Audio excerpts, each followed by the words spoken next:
C.A.C.A member and renowned artist Cheryl Liu Gwyn is today's moderator, and I am handing it off to you, Cheryl. Thank you, Kathy. The Chinese American Citizens Alliance is honored to present New York author Leslie Lee's reading of her newly released and winner of the 2023 Black Lawrence Press Big Moose Prize for her The Forest for the Trees. Leslie Lee is also the author of the novel Bittersweet, Tuttle Publishing, the culinary memoir Daughter of Heaven, Arcade Publishing, and Just Us Girls, Four Seasons Press, the official companion book to her forthcoming feature-length documentary, The Kim Loo Sisters. Her awards include a Tennessee Williams Scholarship in Fiction and grants from the Freeman Foundation, the New York State Council for the Arts, Lower Manhattan Cultural Council, and the Chinese Heritage Foundation. The Kim Loo Sisters was one of the 5 finalists in the Paley Center for Media Doc Pitch in 2015 and was given private preview screenings in Washington, D.C., Chicago, New York, the Twin Cities, San Diego, San Francisco, Los Angeles, Philadelphia, and Boston. Her personal essays and feature articles have appeared in the New York Times, the Christian Science Monitor, Gourmet Magazine, Travel and Leisure, Garden Design, Modern Maturity, Dorothy Parker's Ashes, and other publications. Her debut novel and culinary memoir have been translated into 5 languages. She currently lives in New York City and spends as much time as she can in Bali, Indonesia. I'm going to tell you how I first met Leslie. I first met Leslie Lee as I read her book, Bittersweet, several years ago. Then, in a 2019 conference, History of Chinese American Women, hosted by the 1882 Foundation and the Chinese American Museum in DC, I met Leslie in person for the first time where she was a presenter. I made it a point to meet her, and now I'm honored to have become friends and colleagues. About the book, Bittersweet. From the last day of the warlords to the tragedy of Tiananmen Square, Bittersweet recounts the 100-year odyssey of a headstrong peasant woman based on the author's grandmother, who rises from poverty and endures abandonment, patriarchy, and revolution as the wife of the vice president of nationalist China. And now we have her latest book, The Forest from the Trees. This hybrid novel, part prose, part screenplay, and dark comedy about a clash of cultures and generation, a biracial coming-of-age story, and a psychological thriller about inherited trauma. I'm pleased to introduce this morning Leslie Lee reading from The Forest from the Trees. Leslie? Thank you so much, Cheryl. Thank you, Kathy. Before I say anything about or read from the book, I do want to let people know who have pre-ordered the book that their pre-orders will go out or have gone out the week after publication date, which was September 17th. So that means it went out, your copy went out the end of September. Hopefully you will be receiving your copy in the next couple of days. I know people have called me, written to me and said, I haven't gotten my copy yet, and I'm going to be watching your program on the 5th or on the 8th of October. Please know that your copies will be coming, and those of you who are not able to have your copy signed in person, I will be very pleased to sign and personalize your copy with a book plate. So you'll just have to get in touch with me. I will then sign and personalize your book plate and send it to you via the mail. And you can paste that book plate in your copy when you receive it. And now I would like to read from The Forest for the Trees. To give you a bit of background, a little bit of context. Margaret is the wife of Leo Lin, And she has just found the letter from her first daughter, Prudence, on the bed, the empty bed that her daughter has left because she has gone and eloped. Now, no one else in the family knows about this, and Margaret is going to keep this a secret for a while because it is a big, big crisis. So I'm going to start with that as the context. I will read to you now a bit from The Forest for the Trees. Everything had changed. Nothing had changed. Denise and Lorraine sat hunched and half asleep at the kitchen table. Denise, who was 13, eating her usual bowl of Cheerios with a sliced banana. Lorraine, who was 9, her everyday concoction of 2 slices of Wonder Bread toast, slathered with butter and drizzled Jackson Pollock style with Bosco chocolate syrup. Denise was still a freshman at the Bronx High School of Science, the only student from St. Agatha's parochial school's graduating class of 1959, attending a heathen high school, still a cultural snob and French wannabe. Lorraine was still in the 4th grade at St. Agatha's parochial school, who loved the Mickey Mouse Club and the Irish jig. Still the wife of Leo Lynn and mother of his 3 daughters, Margaret, who is Caucasian American, began brewing a pot of coffee, something she did every day. She set the timer to 4.5 minutes and felt the resistance of each turn of the knob. The timer rang. She pushed down the plunger of the French press and felt the strong resistance of the coffee grains and the brewed coffee. When Leo, her husband, entered the kitchen, he accepted as if by divine right the mug of coffee Margaret extended to him. Black, brewed for precisely 4.5 minutes, half a teaspoon of sugar. This too was part of the daily morning ritual, a small but essential assurance that all was right in the world, or that it could be made so, as long as such rituals were maintained. He was wearing his summer weight charcoal gray pinstriped double-breasted suit. This alerted Margaret to the fact that he would be making a visit to his close friend and stockbroker, Lao Tsao. The suit looked well on him, as did everything she'd chosen for him. She would have selected a different tie to go with it, though, something a bit more colorful. Leo glanced at his 2 daughters, the kitchen table littered with breakfast foods. "You people are going to eat me out of house and home," he said after a sip of coffee. "Where's Prudy?" "Still asleep," Margaret said. "She was up late, studying for some test or other. I'll wake her in half an hour." "And your job interview?" "Not until this afternoon. That's promising, isn't it? That they've called me back for a second one." "Punctuality is important. Don't be late and don't fiddle with your fingers." Unaware that she'd been wringing her hands. For how long? Margaret stuffed them into her housecoat pockets. The crackle of Prudy's letter caused her to wince and hold her breath.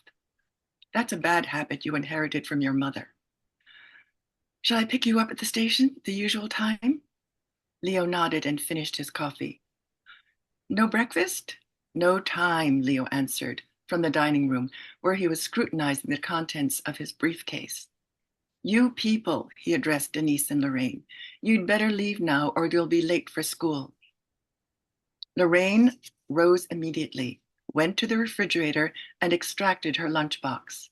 In defiance of her father, Denise let several seconds elapse before she rose and retrieved her bagged lunch in slow motion. "Bye, Mom. Bye, Dad," Lorraine chirped before heading for the back door. "Good luck, Mom." "Bye," Denise said, 2 steps behind her sister. "Ja, bonne chance." "Thank you, girls. Bye." The back door slammed shut. Hands still in her pockets, Margaret leaned back against the sink and stared at the kitchen table and its contents, looking at, but not seeing them. Briefcase in hand, Leo walked back into the kitchen. Margaret mustered what she hoped would pass for a bright smile, but its wattage must have been very low for her husband to say, assuming she was thinking about her impending interview, you really should have more self-confidence. He zipped his briefcase closed and left by way of the front door. Margaret decided to wait a while before burying the treasure chest of Prudy's scholastic accomplishments in a corner of the attic, the one that hosted a hornet's nest. She wanted to make sure that Leo hadn't forgotten anything that required him to retrace his steps and come back into the house. She stood before the large living room window. It afforded a view of front and back walkways, both of which converged at the driveway where Lorraine was now dancing the Irish jig. She trips the light fantastic, Margaret thought proudly, followed close behind by Denise, swaying her non-existent hips. Soon the girls would go their separate ways, Lorraine heading to the left to walk to St. Agatha's, Denise cutting across the field of Sutcliffe Country Day School for Boys to descend the long flight of wooden stairs to the City Line bus that would take her to Bronx Science. Leo wandered into Margaret's field of vision, sauntering down the front yard flagstone path to the driveway, then turning right onto Cranston Road before disappearing from view. It took him 14 minutes to walk to the subway station to catch the IRT train. He'd timed it, which in turn whisked him from the top of the Bronx to the tip of Manhattan. Her entire family, all of them, taking off in different directions. Her marriage, perhaps most of all. She remembered when she and Leo had first met, a mixer at Columbia University. She'd gotten in with the help of her girlfriend, who was a sophomore at Barnard. She remembered what she wore, a beautiful dress a la Christian Dior, made by her mother, that made her look sophisticated, that made her the belle of the ball. She liked him because he was reserved, refined, dignified, and he was a wonderful dancer. He swept her off her feet, literally, and the poems, many of which he dedicated to her, his muse, he called her. If his dancing had swept her off her feet, it was his poetry that made her grow wings. She, his polar opposite, the South to his North Pole. She, an American working class girl from Staten Island. He, a Chinese student from a wealthy Shanghainese family. Almost everything in America was strange to him. The culture, the customs, the people. She was eager to introduce him to life in America, and she did so with patience and kindness.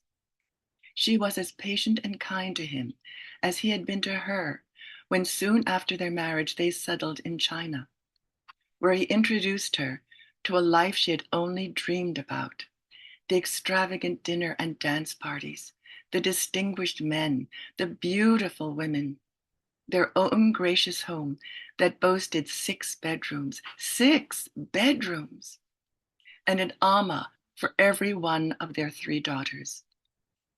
But civil war broke out, transforming China into a battleground, transforming the dream into a nightmare, forcing them to return to America, where Leo was no longer a pampered Ivy League college student, but a businessman with an office on Wall Street, a man with no time for dancing, with no appetite for poetry.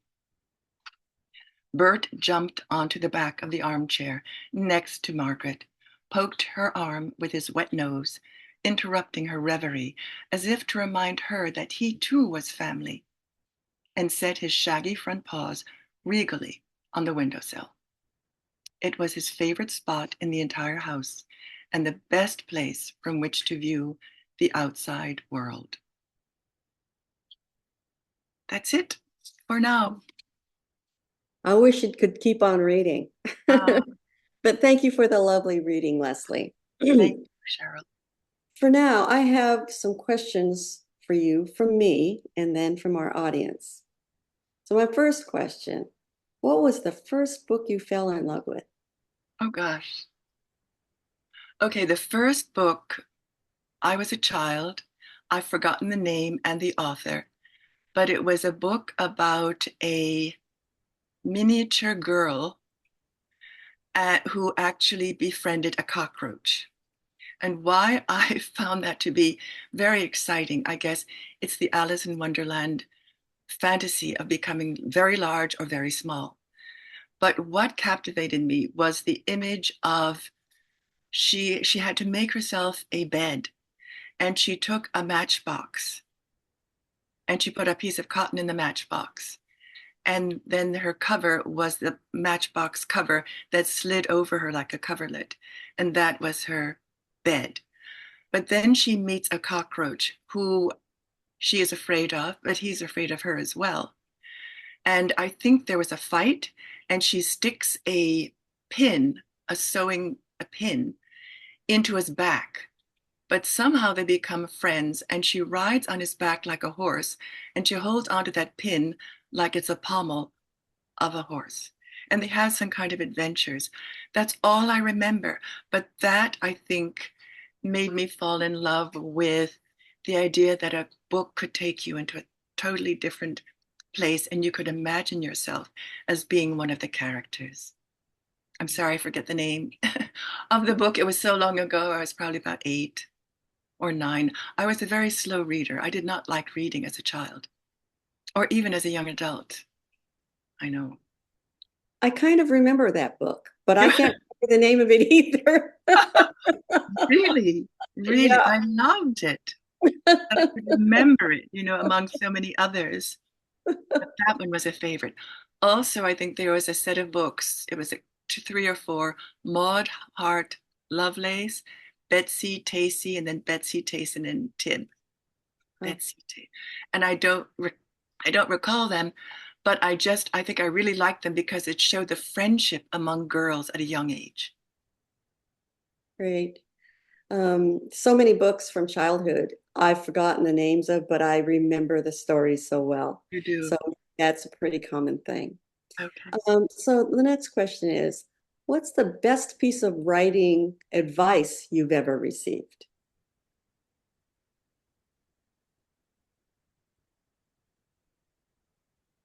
Okay. There are kind of two.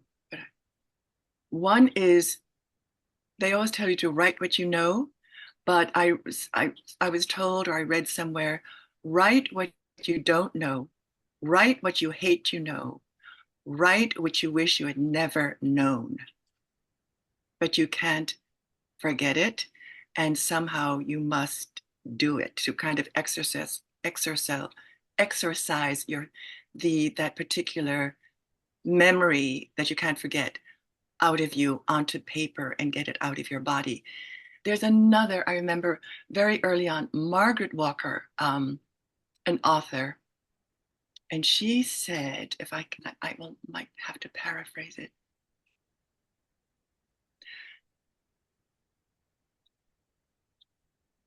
A writer is no more than what she endures in the crucible of her times.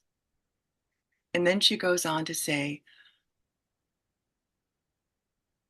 a writer must have a peace of time, a peace of mind, a quiet place, and a private life. And those have been that I've tried to stick with as much as I can. The idea of private life, although that's revealed sometimes when you have to write, but private life, peace of time, peace of mind, which is very hard to attain, but you must try. And then, yeah, peace of mind, peace of time, a quiet life, and I've forgotten the last one, but there are 4 of them. And those have been very, very, hopefully, I've kind of absorbed those things into myself as a writer. Write what you hate, write what you wish you never knew. And that's it. That's Oh, also, oh, go ahead. no, I just saw Teresa wrote something, but I can do that later. It just Yeah. disappeared off the screen now. Yeah, that's really good advice. And I've never heard it, articulated that way. but I think creative people probably follow that unconsciously or I think subconsciously. unconsciously. Yes. I just think it's a part of what we do. Another question is, how do you deal with writer's block given all that? Um, I must have writer's block all the time because I don't write quickly. It takes me a very, very long time to write anything. I think what it is I don't really think of it as writer's block, but that I think of it as incubation time, that it takes a very long time for you to incubate something and you don't know it. You can't verbalize it. It is growing in you and it is invisible and you cannot get at it until something catalyzes it. And then all of a sudden it's like, now you know. But I've tried to force things and it never works. It's horrible. So basically, I try to just live my life otherwise, do other things, travel, um, go and see movies, read books, hopefully not books that are too similar to the one I'm trying to write. But I spent a very long time getting to know my characters, getting to know the structure, the story, and it never comes together until something happens. But you realize you've been incubating and you've been gathering the puzzle pieces together all along. And it's not up to you to force them into place. It's they will travel into place when they do. And that's about it. That's great. It's kind of interesting that you say that because I've had, writer's block or, artist block. And, I'm glad to hear that because it makes me validated about some of the time that I've spent creating, but not creating. And I remember even talking to my writer's son at one point. He says, Mom, just because I'm watching television does not mean I'm not writing. Exactly. Exactly. Exactly. You don't know where the impetus is going to come from. And it's not by forcing yourself into doing work that's not ready. And the way it gets ready is that you have to live. I think that's what Margaret Walker said, that it's what a writer endures in the crucible of her times. Well, you have to live in your times, even if you're not writing about the times. But you need that foundation, you need that um yeah, I mean, you need something behind you and under you to be able to then push you forward and something to stand on. You can't have nothing, you're not floating around. Yeah, it's from that old adage, you can't create from a vacuum. No. Though the vacuum is maybe what is allowing you to enter. A vacuum then is where things start to flow into it. And it'll draw into it what maybe then you need to create your work. Great. Thank you for that. Now, if you weren't a writer, what would you do instead?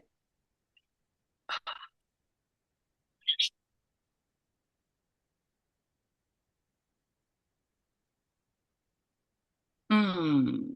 I know that once long ago when I was a child, when they asked that question in high school, even in childhood, I wanted to be a farmer. I had, and I today I have absolutely no intention or wish to do that. But for whatever reason, as a child, I think I wanted to be that. Then a little bit later, I wanted to be a dog breeder. I don't know why these things came up, but I think as far as because they were so outside of my experience, what I wanted to be, it was so outside. I was living in suburban New York. Now, you're not a farmer in suburban New York, though you can have a garden. And as far as a dog trainer, a dog breeder, um, I don't know where that came from, though we did have a dog. We had a Cocker Spaniel. As far as I think, what would I rather be now if I weren't a writer? I think everything that came before my being a writer was leading me up to being a writer. Definitely my 4 years spent outside the United States were absolutely crucial for my becoming a writer. That was definitely it. Being outside of this country, being away from my family, meeting very different kinds of people, traveling throughout Europe, but living basically 4 years in Paris, Rome, and at Ciriale, Sicily. I think those were very, very crucial in opening up the world to me. Would I travel a lot now? I think what I would want to do is visit some of my friends that I haven't seen in many years. And I think I'd want to spend time, more time than I can or have been able to do in Bali, Indonesia, where my son and his family lives. And given all that, what drove you to write The Forest for the Trees in its hybrid form? I'd love to say that it was this compelling inner need, but it wasn't. After I'd finished writing the culinary memoir, Daughter of Heaven, I was contacted through my agent by a producer in Los Angeles who said, "This is a very, very filmic book. Would you be willing to write a treatment for a movie?"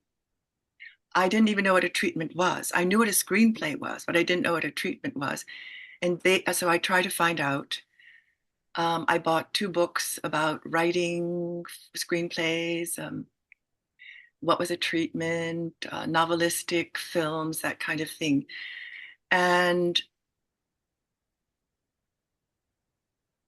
I, but he did tell me, and oh, to help you, watch this film. It's called East is East. And it was put on as a play in London years ago by an Pakistani, Anglo-Pakistani playwright. It was made into a film years ago also. And it was about a biracial family with a lot of conflicts living in industrial England. And so I watched it a number of times thinking, how is this like my family? How are they doing this? Anyway, I said, I try to write a treatment and I can't write small. I can't write narrow. So I tried to write a screenplay. I just thought that's the way I write. I just go right into, if I've got to find out about my characters, I've got to write them long. And then I pare it down, and then maybe I can write a summary. And I sent it to him, and he said, or I sent part of it, not the whole thing. And he said, too literary, broader strokes, please, and higher stakes. I really didn't know what he was talking about. But as I started to realize very slowly what the difference was between a screenplay and a novel, it was very different, very different. I started to understand broader strokes, understood higher stakes. I mean, I like books where it is like ordinary people going through extraordinary times, and the things they're dealing with are things that almost everyone deals with, but you get into their heads to see how difficult it is for them to deal with it. So I tried again and it didn't work. And then I said, I give up. I can't do this. So after that, I said, well, look, you've written this whole screenplay. Now do what you've done before, turn it into a novel. And so I tried that. And somehow that didn't work either. And I tried to understand the difference between the two categories, the two media, differences in the two media. And then I read something. This was like the right moment. It's like all of your incubation that you don't understand hit a catalyst hits it. A writer wrote, an author wrote something saying that a novel's great ability is being able to show interiority, and a screenplay's great ability is to show exteriority. And that showed me, why don't I? The exteriority is a screenplay deals with image and sound, and it deals with action and action and dialogue. That's what you're seeing. With a novel, you are thinking, you are reading these words, and you're able to get inside the heads of the characters, what they're thinking, what they're feeling, which has to be shown in exterior via a screenplay. So what I did was I took the exterior parts of the story and I said, those will go into the screenplay format. And I took the interiority parts of the story, and that will be the novel. Let me see if those cards can be shuffled in such a way that that the transition is easy to follow. And I had to make certain minor changes, but that was it. That was it. I knew. Now, I started this in probably about 2006 or 2007. That's how long ago it was. That the producer got in touch with me after the Daughter of Heaven was published in 2005. So let's say it was 2006, 2007. So in between time, the incubation, of course, I was working on other things because I couldn't work on The Forest for the Trees. I was working on other things that also took a very long time. And so between 2007 and 2023, 24, that's what it took for the forest for the trees to come to fruition, to grow its roots, to grow its trunk, to grow its branches, to grow its twigs, to grow its leaves, and to grow its fruit. That's how long it took. Long. But it's not up to me. It really isn't. It's up to the incubation and the life that I've lived in between times. There's another thing as far as good advice. I think it was a writer, I don't remember her name offhand, but she said, as far as writing your next book, she said, don't save anything for a couple of books, or take everything you've lived, everything, and put it into your next work. Don't be generous. Use all of your life, everything that you've experienced, everything that has meant something to you, and don't try to divvy it up so that you've got a couple of books, coming in your mind, so you're not flabbergasted after you finish this book and you've got nowhere to start. Put everything in the book that you are writing, everything. And I thought that was good advice too. Because more will come in. You've got to get rid of some of it, get rid of it on paper, published, so that more stuff can come into your overloaded brain. Empty that brain out. I think that was what I try to follow also.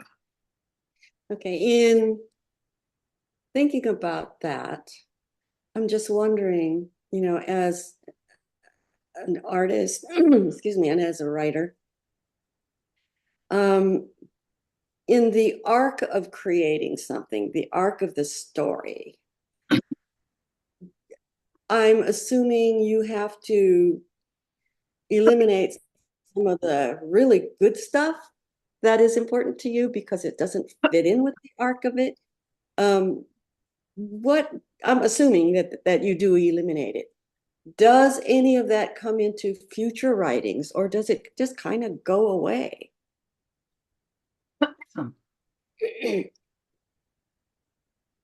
Well, in The Forest for the Trees, I did plagiarize myself by using some of the material that came from Daughter of Heaven, but I fictionalized it.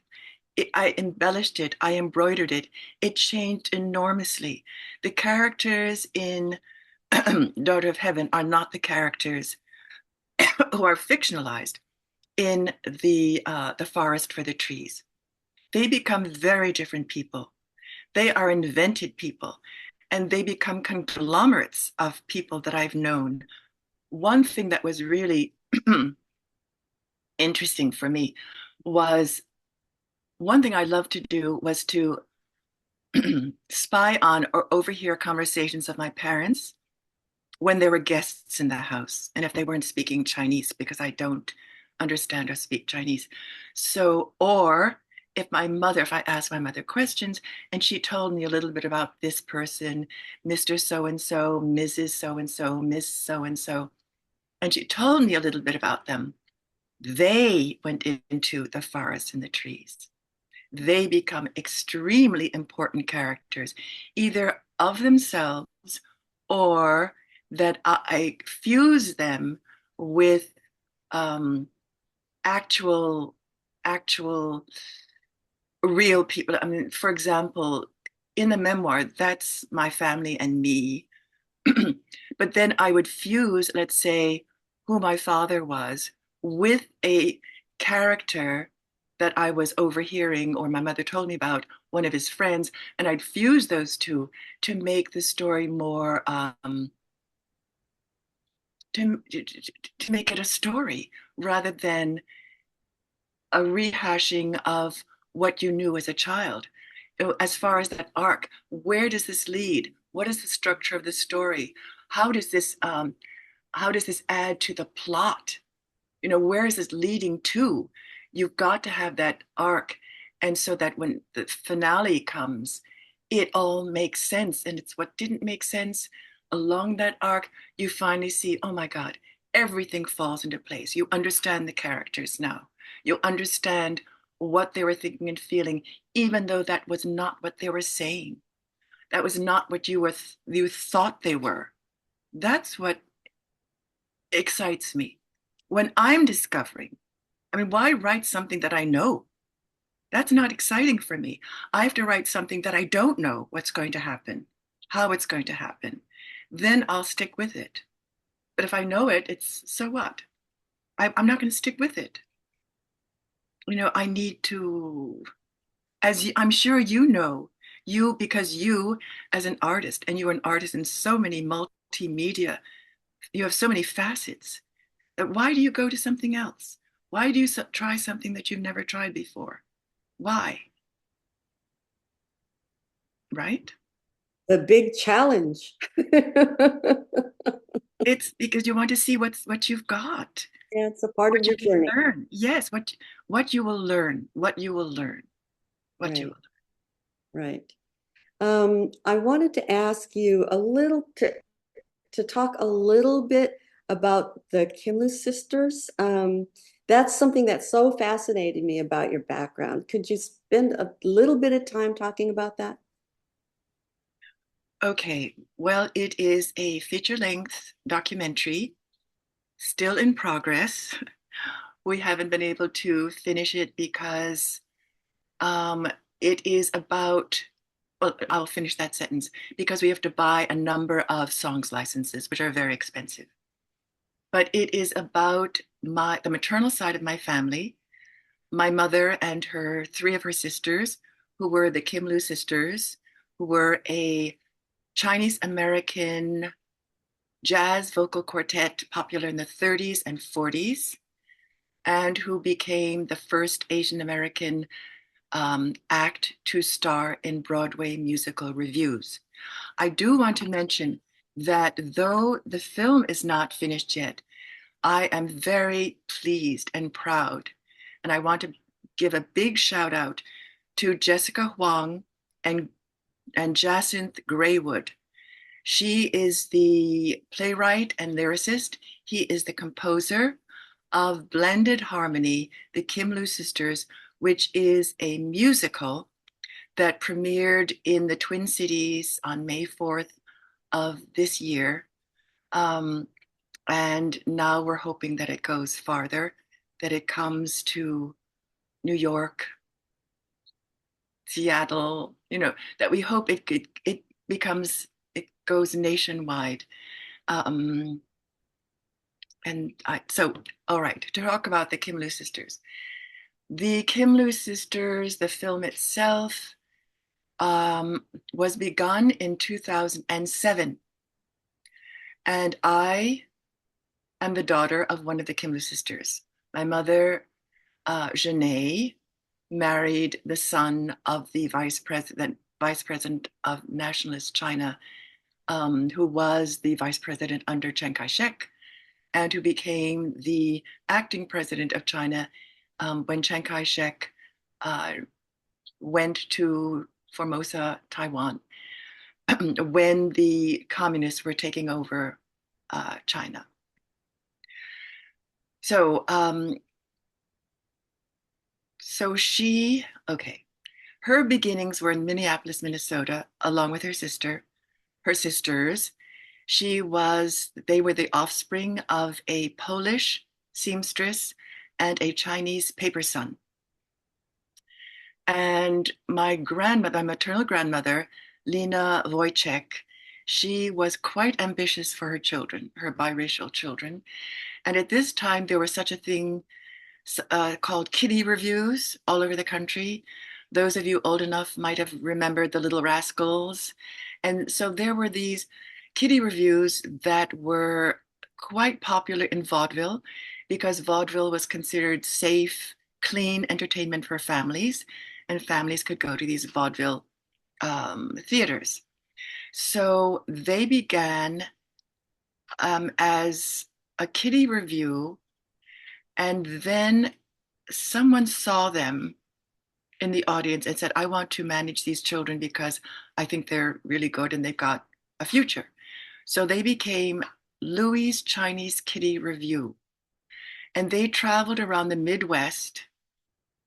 And then as they started growing older, my grandmother said, I want to manage you. She fired the woman who was managing them then. My grandmother was a real, very strong lady. She managed them. She traveled with them all over the country. She made their costumes. She was responsible, I think, in so many ways for their success. When they grew older, they became the Kim Loo Sisters at a time when it was the time in the 30s of Flo Ziegfeld's Follies, the Ziegfeld Follies, and also George White Scandals. My grandmother sent George White Scandals photographs, publicity photos of the Kim Loo Sisters. And she wanted them now to come east because west, it wasn't, so prestigious, and they didn't have their own orchestra and that. And she thought east of Chicago, which was their base, we can make it, she wanted them to make it in big time. But one of her daughters, my Auntie Bubbles, was 15, and that was underage. Now, there are a lot of things against Chinese during that time. There was the Chinese exclusion, which prevented my grandfather, who was Chinese, from traveling, and made him very uncomfortable to be living in this country that might deport him at any moment. And the Kim Loo sisters, they had to carry papers that if they left the country, the INS, I forget what it is, the internal something or other, that if you left the country, you might not be let back in. So they had to carry papers when they went to Canada, it was. And so there were a number of things against their becoming successful. Being Chinese was one, having to carry certain papers to show that you were different. Then during World War II, of course, if you were mistaken there was a lot of anti-Asian hatred then, basically against Japanese because the United States was at war against Japan and Germany. But the Kim Loo sisters were able, it was the last of the George White Scandals, 1939, and they performed in George White Scandals along with Ann Miller, the tap dancer. And they were responsible for a number called the Mexicanga that brought the house down. They were knitters, and they brought their knitting boxes on stage during rehearsal or during the time when they were free. And Ann Miller said, Kimmies, turn those boxes over and beat out a rhythm, a different rhythm, each one of you four. And they did that. And then she said, I've got an idea. Beat them out. And then Ann Miller started to tap dance that beat. And then she said, I'm going to take this to George White and see if we can add this to the act. They added it to the act, the Kim Loo sisters dressed in Mexican sombreros. And that's another thing. You could never play who you really were. You had to play someone else, a different nationality. Um, they pounded out on their bongo drums, uh, each one a different rhythm. And Ann Miller then tap danced to that rhythm. That Mexiconga was written up in the New York Times, the New York Herald Tribune. There was a huge poster in Times Square where there used to be a man smoking camels, blowing smoke rings out of George White scandals, and I think the Mexiconga. So it was that led the Kim Loo sisters to really, that was their big moment of success that allowed them then to make to have other to make a couple of soundies, to star in a Hollywood movie, and to have different to appear in different venues all across the country. And then my mother left when she married my father. And then it was the Kim Loo sisters, the three Kim Loo sisters, and they carried on. They went to Europe during World War II with the USO to perform for American and Allied forces stationed in Europe, stationed in Italy, which was probably the most bombed and dangerous place in Europe at that time for anyone to be. And that's so the film is really about their upbringing, their career, their mother, my their mother Lena. She opened a dress shop in Hell's Kitchen where she made gowns and costumes for people, for actors and actresses, for dancers, for singers such as Toy and Wing, such as Hildegard. Um, and that was, I mean, show business was her life. And so she continued. Her daughter said, no, you don't have to come with us, Mom. We can take care of ourselves now. So she opened a shop, and then she kept on dealing with show business people because she had that in her blood. And not only was it in her blood, she was in Poland.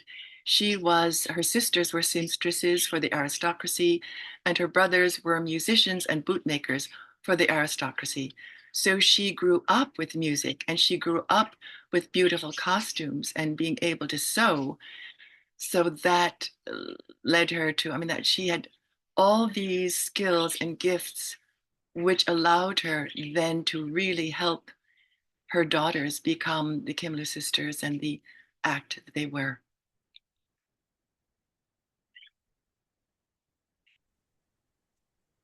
Thank you, Leslie. You speak with so much passion about your work, and it shows. And I'm so grateful that you have shared so much of it with me. And I just want to remind people that the links to your books and also the trailer for the Kim Loo sisters is in the chat. And for those of you who have come in a little bit late, if you have questions, please place them in the chat. And for now, we have one from Teresa Long. What is your process? What is my Teresa? process? Right. What is your writing process? My writing process, you mean when do I write and how do I write? And Yeah. oh gosh, I wish I had a process. It's kind of on the fly. I mean, sometimes I just feel absolutely, I can't do anything else but write. And when I'm in that flow, which I cannot say is often enough, when I'm in that flow, it is wonderful. I no longer exist. It's like my ego has gone. You no longer have an ego. It's the most wonderful feeling. Um, if you can get yourself into an egoless state because you're so connected with something else that's going on, you totally forget yourself. You forget time, you forget space. You no longer exist as an ego. That's when it's wonderful. Other times I'm not in so much in flow. I might have a little bit. And what I normally try to do is I try to stop, which Ernest Hemingway said, do this. When you know where you think you might go the next time you sit down, stop at that moment, because then when you look at that page again, you're not freaked out because you don't know where to begin. You don't know what to do. So I try to do that as well. I try to have a life outside of writing. I believe there's an Indian woman, forget her name as well, but she wrote something about you can always tell when someone, now I don't mean this to be against people who go and get their MFAs and do all the right things that you're supposed to do to be published, right? She said, you can always tell when they've gotten their MFAs and they've gone to the Iowa's writers workshops and they've got these mentors who are these famous writers. And I thought, because I didn't do that, I'm saying, yeah, that's right, that's right. But maybe if I'd done that, I would be more successful than I am now. But I couldn't imagine myself doing that. I mean, I really wanted and want a life that is a lot outside, which feeds my writing. I mean, what would I have to feed my writing if all I do is read books um, uh, and take workshops? Uh, I don't learn that way. I really don't learn that way. I can never take directions. So I guess that's my process. It's trying to really find the things that mean a lot to me and try to remember what makes you happy, what gave you pleasure, why this, why were you so unhappy then? Um, and then trying to figure that out. So it's just not an experience. You are living it again. I think that's what Joyce Carol Oates um, wrote somewhere about remembering things. It's when you're writing, you are living again. You are not reliving what you are writing about. You are living again, which is in the present. So, which is in the present. So that I try to also remember. Yeah, those are the things I think that help me to be a writer. It's what is my life? Who have I known? What people have affected me? And then that remembering, but you're remembering it as a person decades later. So it's not what you lived.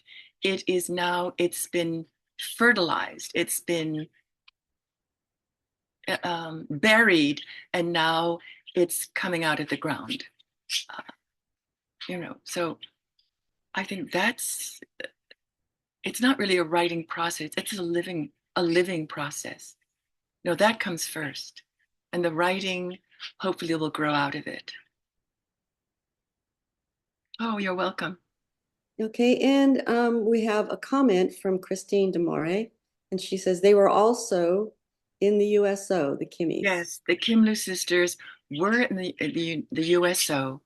They were there for, I think they played to like 151,000 troops. They were there not for quite a year. I'm not sure if it was even half a year. I'd have to look at the film again. But they were in the USO. They were also in the USO here in the United States as part of Ina Ray Hutton's orchestra. And Ina Ray Hutton was very popular. She was one of the few women-led band leaders during during the 30s and 40s. And they were part of they were the only distaff members of her orchestra. And she had an all-male orchestra, which was and before then, Ina Ray Hutton had an all-female orchestra called the Melodiers. But then Ina Ray Hutton and her orchestra were all male except for her.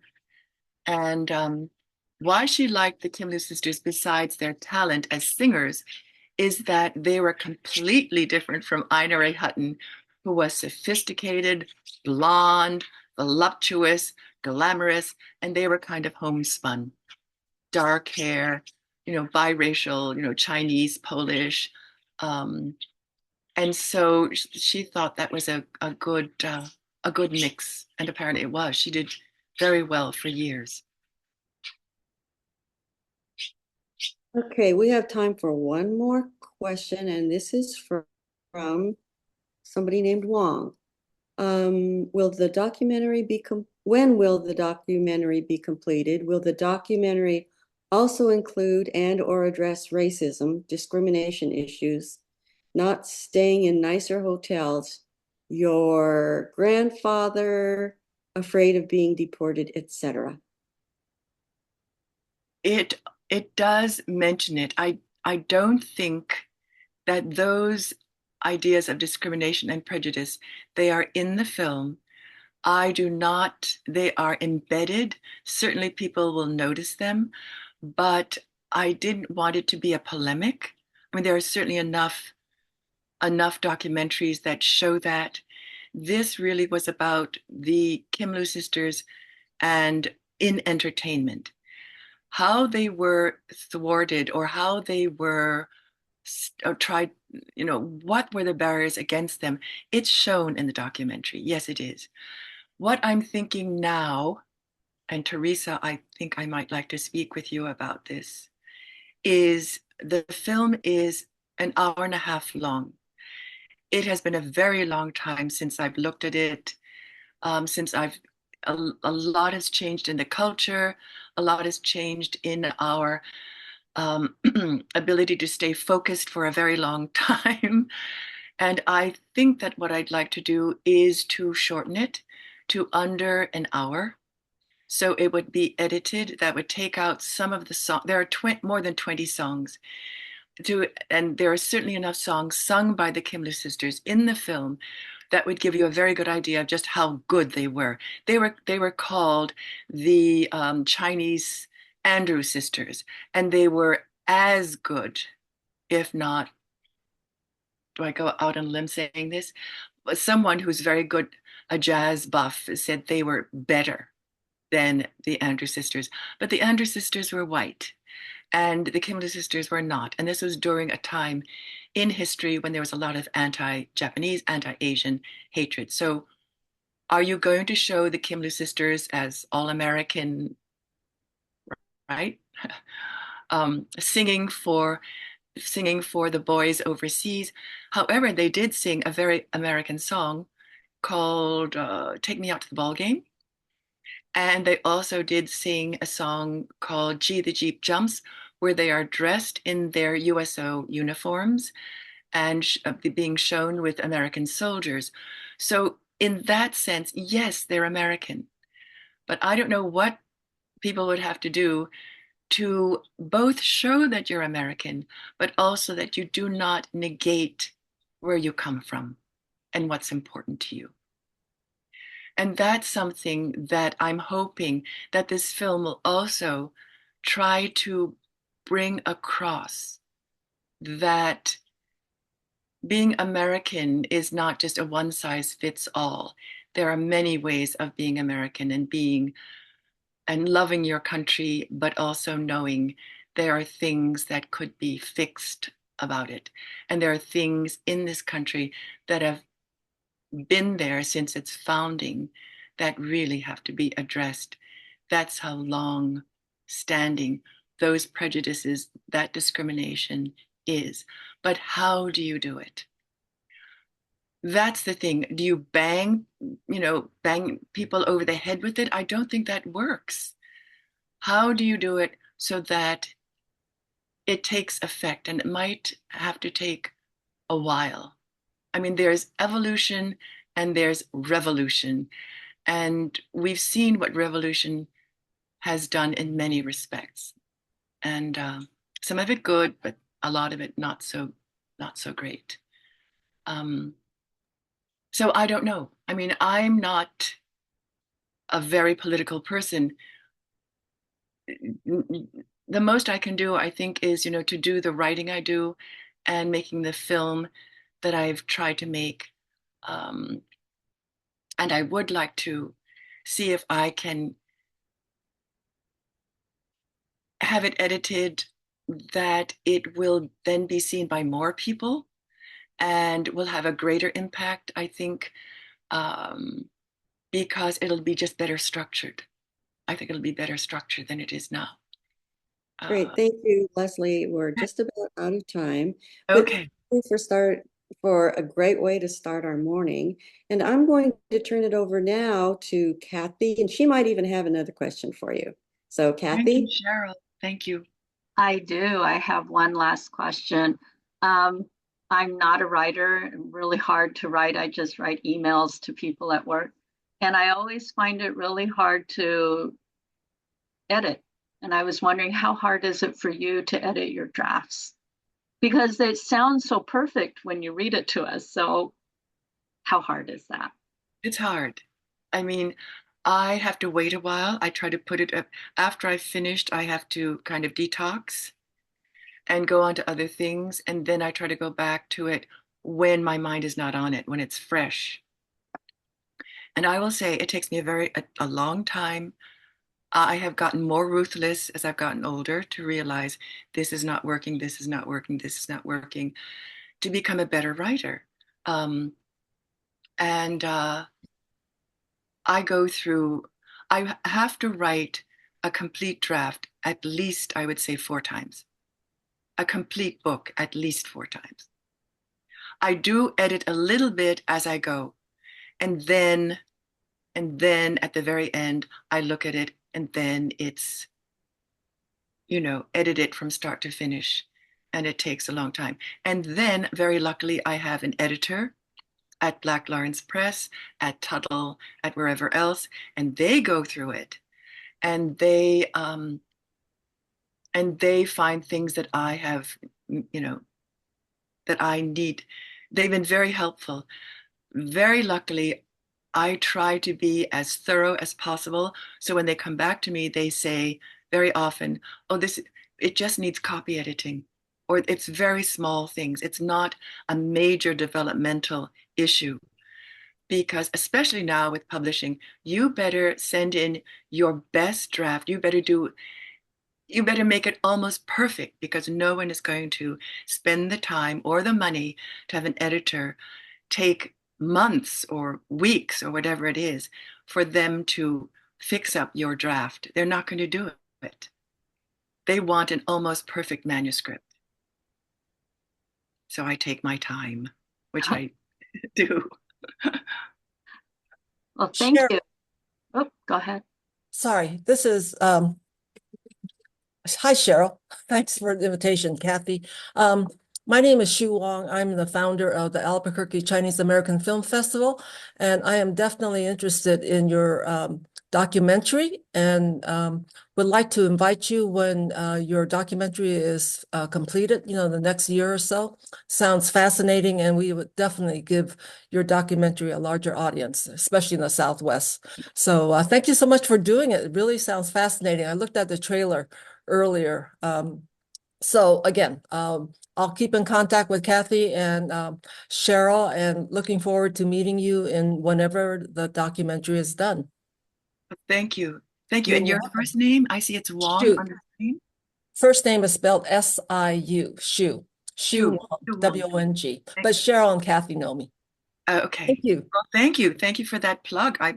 I would love to attend and show the film in your film festival. Great. Let's see what we can do.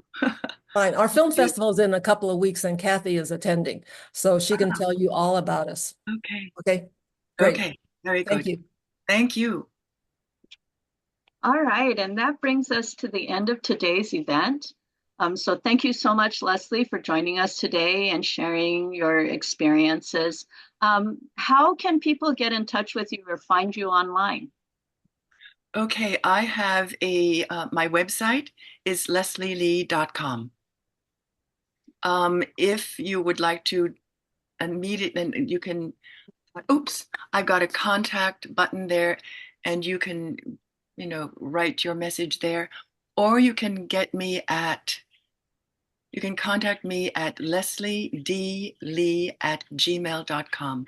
All one word, LESLIED as in David, LI @gmail.com. Great, thank you.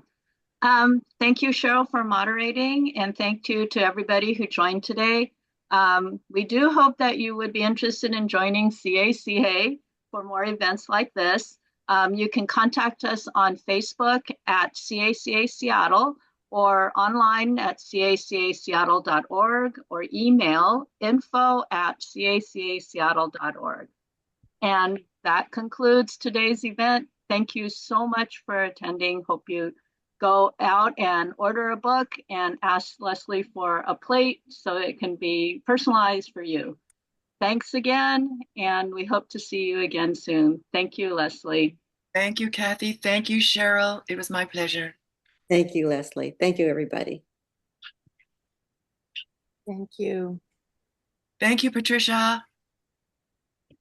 Thank you, Leslie. Hope Thank to see you. you soon. Hope I'll to see email you you. soon. Yes. Okay, I'll email you. Okay, Okay.